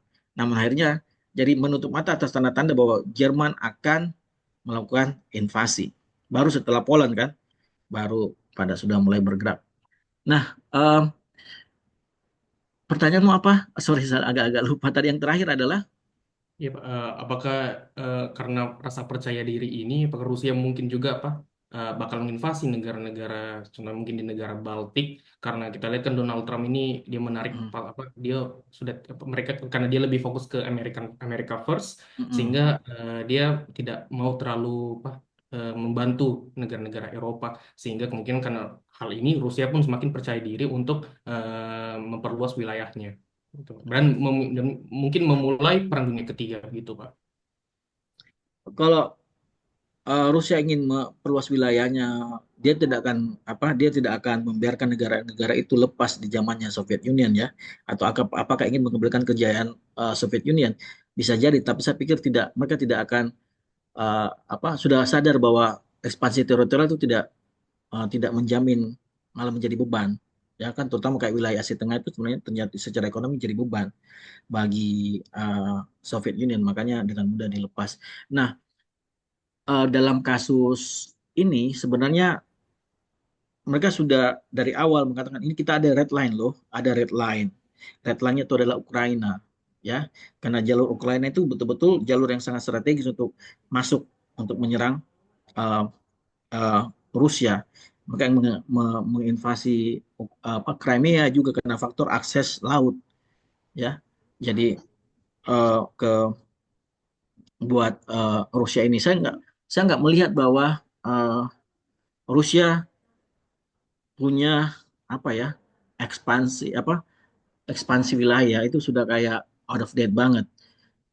Menurut saya kekuatannya lebih kepada kekuatan untuk menjaga wilayah-wilayah strategis aja yang lifeline-nya Rusia saja. Jadi fokus ke situ yang menjadi lifeline. Jadi terlepas bahwa ada ketakutan bahwa dia ekspansif, bahwa dia akan itu mungkin ya warmongering aja, maksudnya fear mongering ya, untuk menakut-nakuti bahwa kalau tidak ya Rusia akan melakukan ekspansi ke wilayah kamu. Yang melakukan ekspansi kan sebenarnya NATO, bukan Rusia, ya kan? Yang pelan-pelan memasukkan mereka jadi negara-negara yang bekas pengaruhnya Rusia itu adalah NATO semua kan. Dulu kan negara-negara itu di bawah pengaruh Eropa Timur ya, itu dulu di bawah pengaruh Rusia, namun pelan-pelan mereka bergabung ke um, ke kemana ke NATO. Jadi kalau digabung ke NATO, yang tadi saya peta itu mereka bisa naruh semua. Military asset bisa ditaruh situ, military Air Force, naval segala bisa ditaruh di situ di Ukraina. Jadi ya ini kan seperti kayak apakah Amerika Serikat bisa menerima ketika Soviet Union menaruh nuklirnya di Kuba, mau taruh dia punya base militer di sana. Itu kan sampai hampir terjadi perang ini situ, perang nuklir. Jadi coba balikan lagi ke pertanyaan ini. Kalau misalnya kamu punya tetangga ditaruh di situ juga, maksudnya apa kamu punya tetangga, kamu punya kayak backyard, kemudian yang kamu anggap sebagai ancaman, naruh persenjataannya di situ, kamu mau nggak ya? Jadi di situ red line-nya sudah di awal kan bahwa uh, walaupun secara tidak ada perjanjian ya, tapi NATO percaya bahwa tidak ada enlargement dari NATO, tapi ternyata itu diingkari dan terus terjadi enlargement NATO seperti itu. Saya pikir kalau segera bergabung dengan European Union, Putin tidak begitu bermasalah ya, tapi member NATO-nya itu yang menjadi persoalan. Dan semuanya kan red line-nya ketika terjadi penggulingan presiden Ukraina yang digulingkan yang pro Rusia, kemudian digulingkan dengan yang pro European Union dan ingin membawa Ukraina bergabung ke kemana? Ke European Union dan NATO. Kemudian juga usaha-usaha untuk mengaruhi Rusia di sana, kayak bahasa Rusia, ya, dikurangi penggunaannya, budaya Rusia, usaha-usaha ini. Kemudian ada persekusi kepada etnis keturunan Rusia yang ada di Ukraina. Seperti itu mungkin, Mbak Yud. Mungkin jawaban saya kurang lengkap ya. Ya, tapi bukan berarti saya pro Rusia ya, tapi menurut saya ya kita harus bisa berpikir realistis menempatkan posisi kita di Rusia juga. Sama dengan Cina ya. Cina kan apakah kita lihat Cina cuma punya satu pangkalan militer itu di Afrika, ya kan? Yang lainnya nggak ada kan? Tapi semuanya kan di sekelilingnya jalur perdagangan lifeline-nya Cina itu Laut Cina Selatan itu kan ada Guam situ, ada Filipina, ada Taiwan. ada Korea Selatan, ada Jepang. Kira-kira dari Cina aman nggak? Wajar aja dia meningkatkan juga dia punya presence, dia punya militer. Karena dia it's about their lifeline, their livelihood. Ya. Kalau ada apa-apa ya, kami nggak bisa berdagang. Energi kami dari mana kalau di boykot misalnya jalur lautnya di Laut Cina Selatan itu. Terima kasih, Bayu. Nice questions. Kamu dari Universitas mana? Dari Unhas. Unas juga ya. Oke. Iya. Silakan berikutnya. Oke, baik. Mungkin selanjutnya ada Bu Mita. Silakan untuk Bu Mita bisa open mic. Kak Mita ya ini. Mungkin mahasiswa. Apa kabar Kak Saya Mita? saya hari ini jadi mahasiswa Aswin. Oke, selamat sore Mas Aswin, selamat sore semuanya. Kak Mita. Saya menyimak tadi penjelasan Mas Aswin dan itu Mas Aswin salah satunya bilang bahwa sudah saatnya Eropa itu ya intinya memikirkan dirinya sendiri ya, tidak terlalu bergantung pada Amerika Serikat dan mengembangkan kapasitas pertahanannya, kapasitas ya di bidang pertahanan. Dan selama ini kita juga tahu bahwa di Eropa itu sendiri itu kan memang Jerman masih yang paling kuat ya, masih dari sisi teknologi dan juga teknologi pertahanan. Nah, sekarang yang jadi pertanyaan itu adalah kalau memang nantinya ada pada satu kondisi di mana Eropa itu harus bisa lebih mandiri, apakah dalam hal ini negara-negara besar seperti misalnya Jerman, Prancis itu bisa apa enggak untuk mereka mengembangkan kekuatan pertahanannya? Kan selama ini juga seperti Jerman misalnya itu kan dia bisa tapi dia itu kan seolah-olah seperti dibatasi kemampuannya untuk mengembangkan kapasitas tadi itu karena dampak dari apa eh, pengalaman masa lalu itu ketika di Perang Dunia Kedua di mana Jerman menjadi negara agresor itu kan dan apa itu yang kemudian membuat Jerman itu menjadi oke ya sudah gitu apa kami tidak akan berupaya ke situ tapi kami tetap berupaya berkontribusi untuk apa menciptakan perdamaian dunia dan perdamaian wilayah seperti itu kira-kira. Nah, menurut Mas Hasan gimana? Makasih. Terima kasih banyak Bu Mita. Apa kabar Bu Mita? Baik, baik, baik. Baik. Kalau saya melihatnya selalu memang ada perjanjian tidak tertulis antara Prancis dengan Jerman ya, dua dinamiknya European Union ini. Kalau Inggris kan telat belakangan gabungnya, jadi ini jadi kayak masuk dalam the big three, tapi karena belakangan gabungnya dan memang European Union bisa kita lihat dari dua dinamik ini berdirinya, founding fathers-nya dua ini Prancis dan Jerman.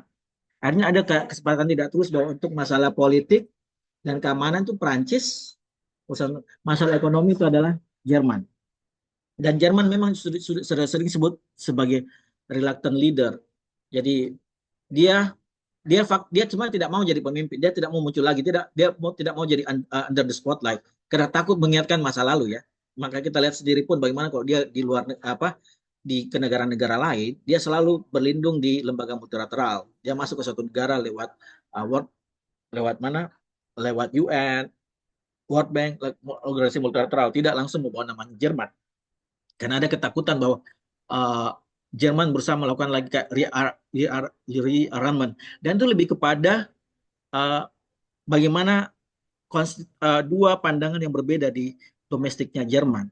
Ada yang tidak masalah bahwa Jerman kembali melakukan militerisasi, namun ada yang trauma dengan Jerman melakukan militerisasi seperti Mbak Mita tadi katakan bahwa ya bisa saja lagi terjadi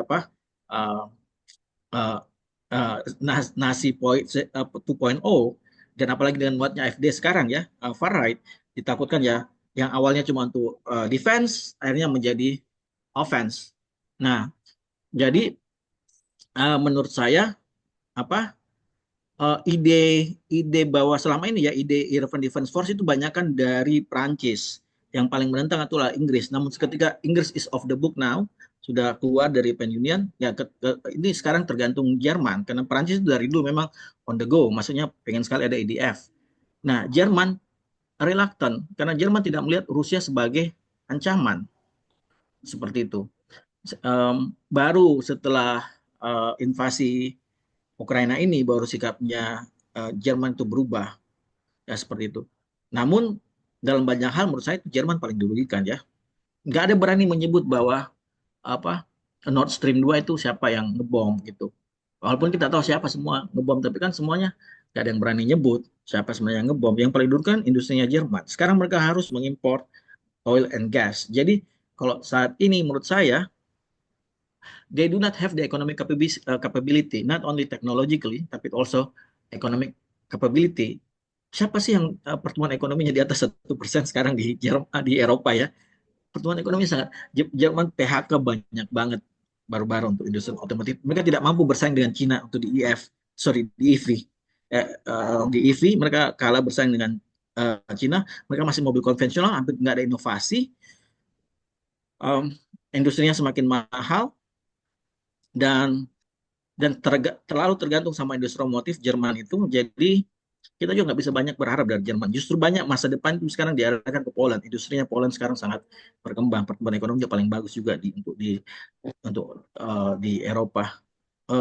Jadi menurut saya adalah pendekatannya harus merangkul Rusia dan jangan terlalu terlalu fokus sama fear-mongeringnya Amerika Serikat yang menganggap selalu Rusia bakal jadi ancaman, akan melakukan invasi, Ya. kayak gitu. Iya, saya pikir kalau mereka bisa membangun hubungan yang baik dengan Rusia, yang sempat sebenarnya sudah sangat bagus. Rusia kan pernah masuk G8, kemudian dikeluarkan gara-gara Crimea. Jadi seandainya mereka bisa bernegosiasi dengan Rusia dan betul-betul kembali membangun kerjasama dan tidak mau mendengarkan Amerika Serikat yang keep fear-mongering, seperti kita kan diajarkan untuk takut-takut, selalu takut sama Cina, bahwa Laut Cina Selatan akan ambil Cina, apa segala macam.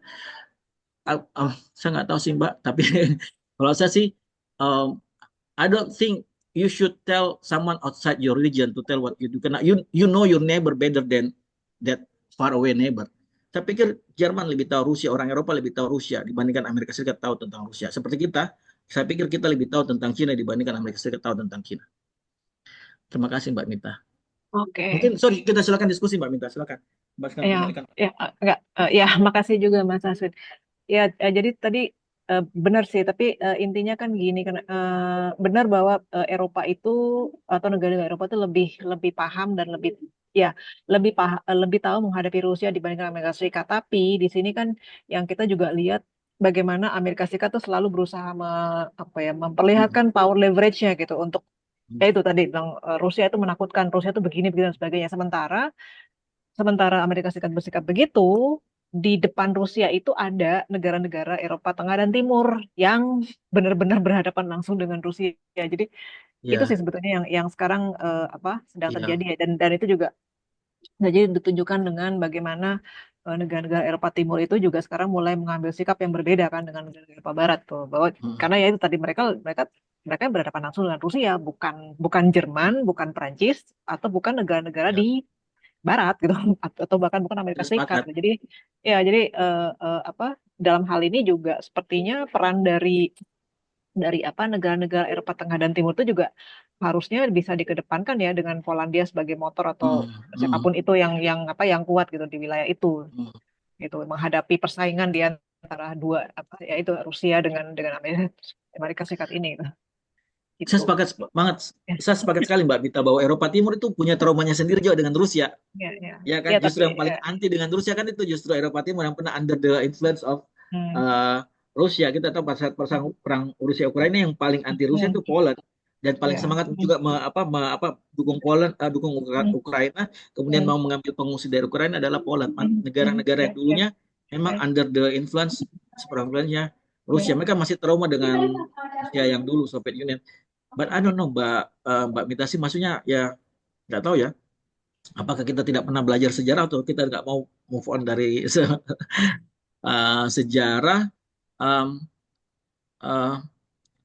Tapi kalau saya sih pendekatannya ya itu Eropa harus harus betul-betul melepaskan diri dari they need to decide for themselves.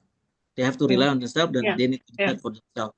Ya, walaupun di dalam Eropa Union sendiri mereka terpecah ya, antara masalah migrasi aja kan kita tahu bagaimana Eropa terpecah, ada masalah multicultural. Eropa Barat sangat multicultural, Eropa Timur masih nggak mau multicultural, nggak mau menerima migran.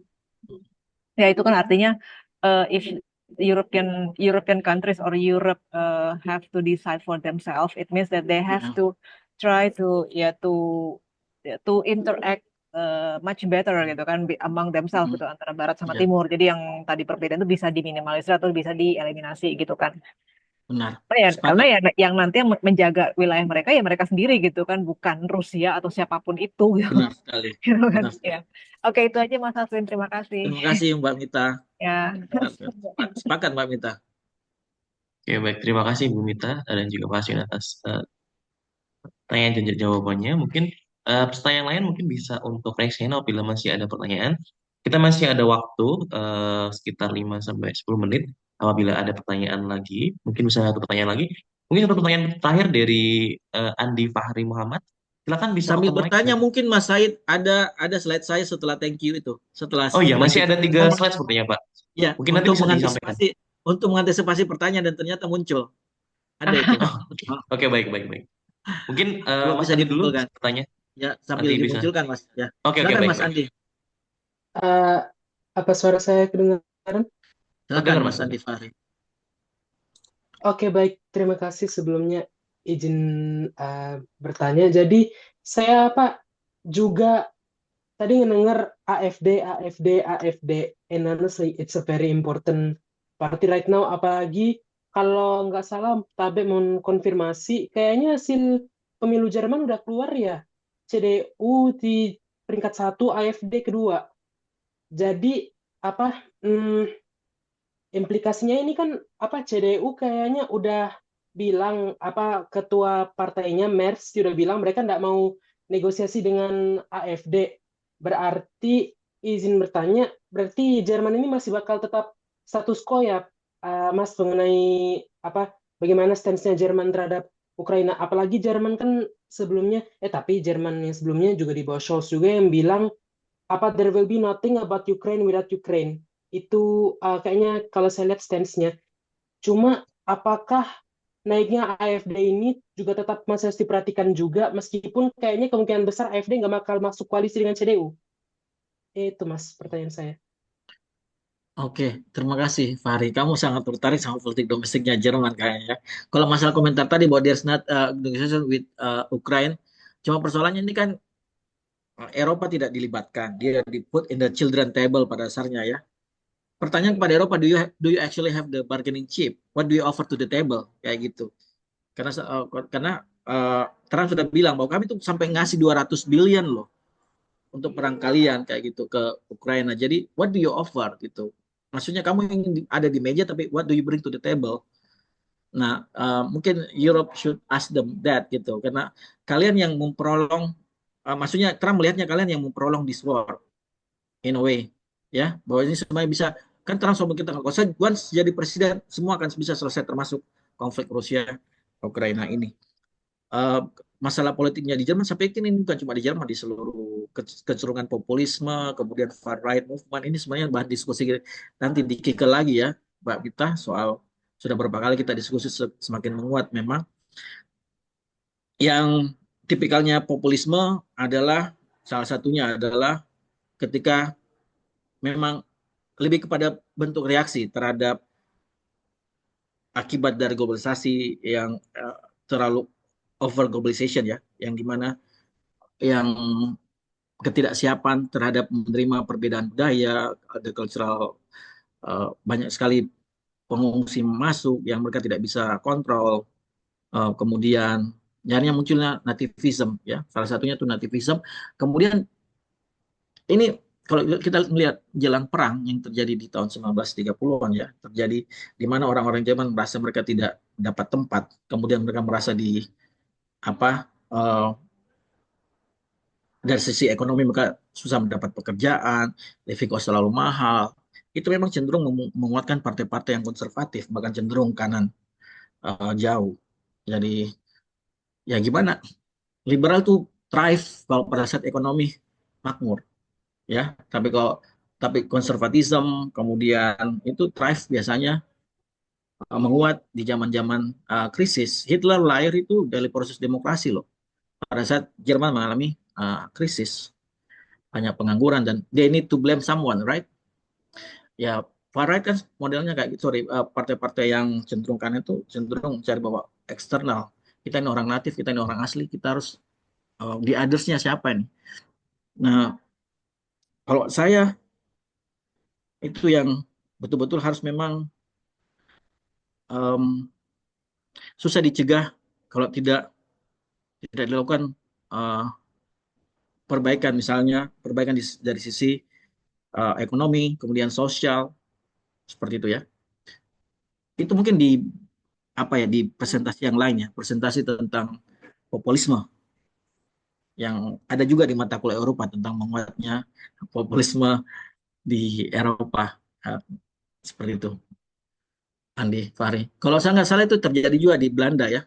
Ya, setahu saya terjadi juga di Belanda kan, sempat hang parlemen di mana tidak bisa terbentuk government, kalaupun terbentuk minority government. Tapi kalau minority government memang kurang kuat legitimasinya ya. Thank you, Fahri. Pertanyaan sangat bagus. Ya, ikuti teruslah apa yang terjadi di Jerman, Olaf ini ya. Banyak menyalahkan Angela Merkel ini, banyak memberikan masalah ya kepada Jerman yang sekarang. Ya, kebijakan green energy. Sebenarnya kita banyak tidak bahas ini ya, banyak sekali sebenarnya dampaknya Trump ini, karena Trump juga tiba-tiba tidak mau peduli tentang green energy ya, padahal Eropa, Eropa ini sangat fokus terhadap Green Deal. Terima kasih Faris.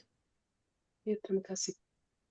Mas Said mungkin, Oke, silakan. baik. Terima kasih atas pertanyaannya, Mas Andi tadi dan juga Pak Aswin atas jawabannya.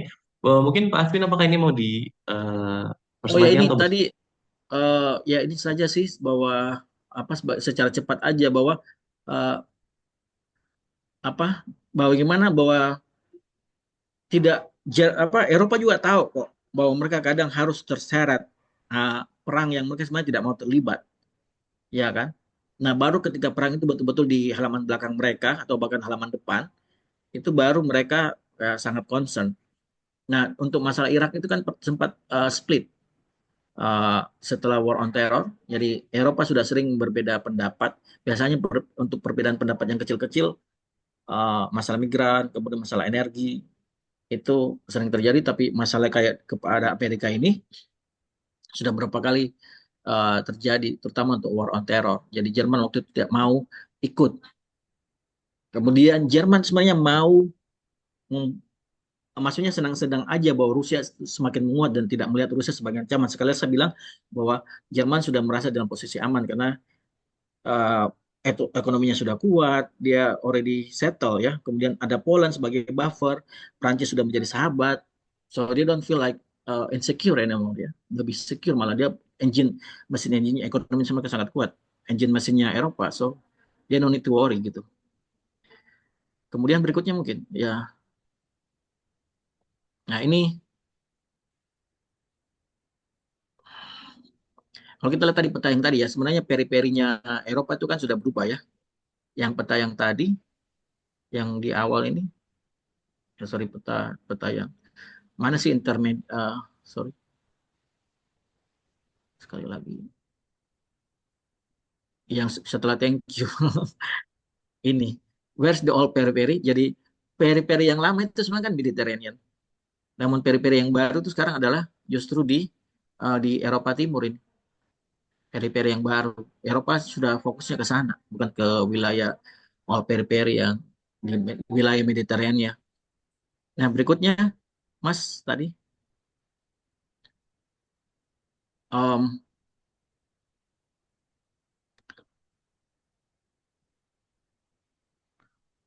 nah,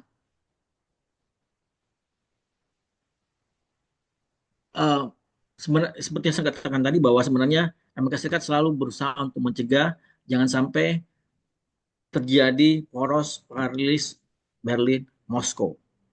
Jadi bahwa keep Russia out is always apa ya, usaha untuk jangan sampai membuat Eropa menjadi sangat kuat kayak gitu. Karena kalau Eropa jadi dekat, hubungan terutama untuk Jerman, dan selama ini Jerman kan sangat kuat dengan Rusia, dan Amerika Serikat membuktikan bahwa kamu tidak boleh tergantung dengan look what happened if you are too dependent on Russia cheap oil. This is what happened.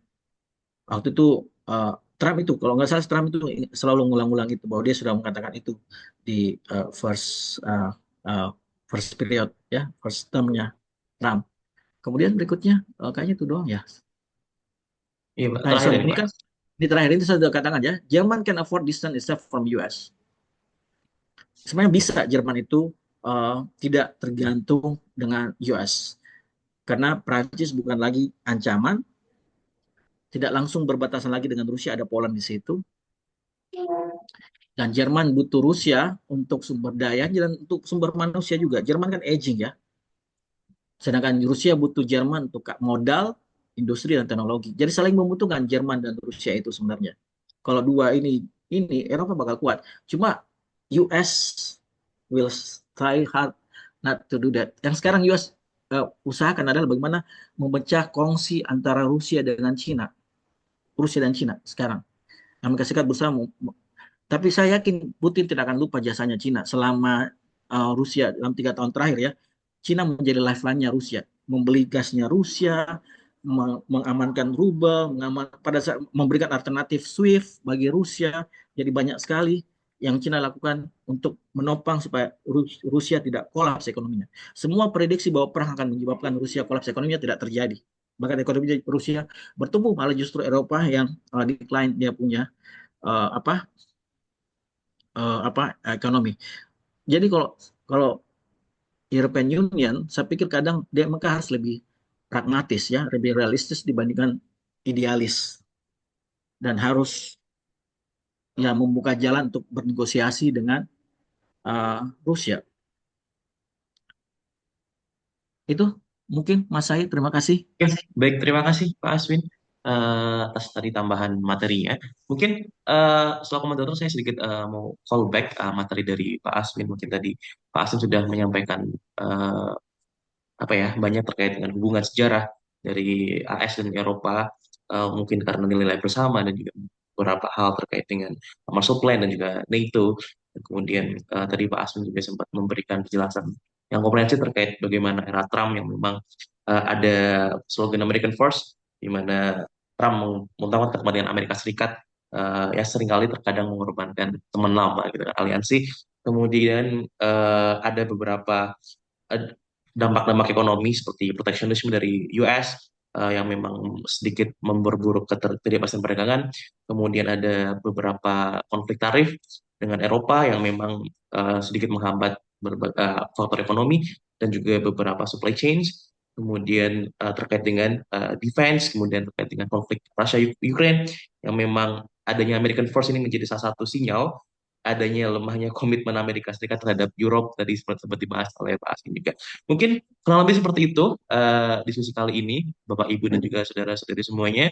Terima kasih sudah hadir. Mungkin sebelum kita tutup, mungkin bisa untuk dinyalakan kameranya untuk foto bersama, Bapak Ibu. Saya Eh, mau mengingatkan mahasiswa saya yang hadir di sini di screenshot ya kehadiran Anda sebagai bukti. Mungkin Pak Mas di UNAS juga kayaknya begitu juga ya. di UNAS malah ini sepertinya sudah ini ya sudah jam 6 ya. Jadi Oh iya, terima kasih iya banyak benar. sudah datang mahasiswa UNAS. Silakan Mas, Mbak, Bapak, Ibu, semuanya bisa untuk di open kameranya. Kami tunggu mungkin 15 sampai 20 detik. Kami tunggu untuk bisa membuka kameranya.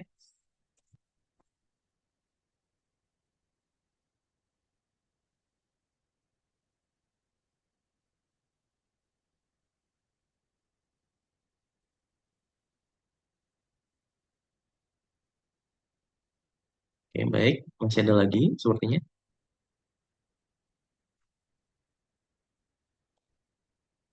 Oke, baik. Akan saya aba-aba. Hitungan ketiga mungkin bisa foto formal terlebih dahulu. Oke, baik. Satu, dua, tiga. Oke, baik. Tunggu sebentar. Eh, Oke, lagi. Satu, dua, tiga.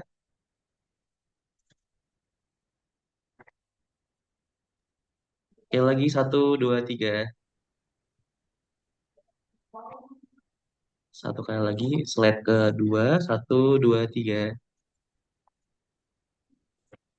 Satu kali lagi. Slide terakhir. Mohon maaf. Satu, dua, tiga. Oke, baik.